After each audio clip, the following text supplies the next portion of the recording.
Look, I'm going to take a quick breather here to do a buzzword definition thing for the folks here. So just to make sure everybody is up to date on a few terms. So I'm not going to define them. I'm going to give this over to you guys.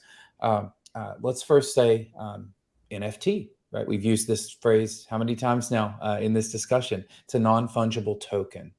Eric, what is it?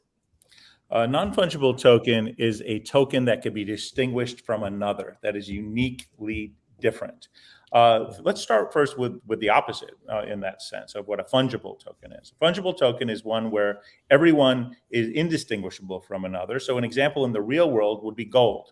If I said, hey, Kent, I have an ounce of gold for you, you would say thank you. You wouldn't say, oh, tell me which ounce of gold it is and where did you find that gold and is it da da da da. You would basically say, wow, if that's real gold, and it's an ounce, I'm happy for it because 1 ounce of gold is the same as another ounce of pure gold. Similar with Bitcoin. If I give you a Bitcoin, you'll again say thank you. You won't say which Bitcoin. But that's very different when you move from fungible tokens like that to non-fungible. What non-fungible means is one is extremely different than the other. And this goes for why we call this world VATOMs, because it simulates the idea of atoms. If I go to Amazon, whatever, and I buy 12 dinner glasses, each of which look exactly the same, they're not the same. It doesn't matter that it looks the same. They're each individual. And in the physical world, they're distinguished because each one can only be in one place at the same time. If I give it to you, I don't have it anymore.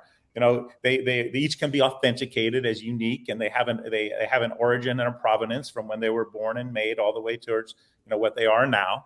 And so these real world checkboxes that lets the brain understand that something is different than another and therefore tradable, unique, and different is now translated into digital terms, where now we can take something made out of bits and give it all the properties of atoms. We can actually distinguish one from another by putting these on a blockchain for the use of authenticity, uniqueness, traceability, provenance. We can now know that there's only one of these in the world. Even though it looks exactly the same as another, you can distinguish them like you can with physical objects in the real world. So an NFT is a non-fungible token where every single one can be distinguished from the other and validated on the blockchain. That's right. And so tying that back to your prior comments about marketing, it can also become a channel or a conduit to a user to engage with them or for them to engage with you. And that is called oftentimes a drop. So putting something A drop through. and what Yeah. we call a smart NFT. The difference Yeah. between a standard NFT, which maybe is throwing a JPEG up on a Mm-hmm. blockchain, which you can buy, sell, and hopefully find a greater fool to buy it for something more than you paid for it. That's very different than a smart NFT, where since 2015 we've kind of forecast that the first wave of this technology would be like the wave of every other, where you start with get rich quick schemes and speculation and rampant everybody under the sun jumping in to make a buck and moving quickly to the substance. The substance is about the network, the communication channel. And that's where we move now, engagement and communication.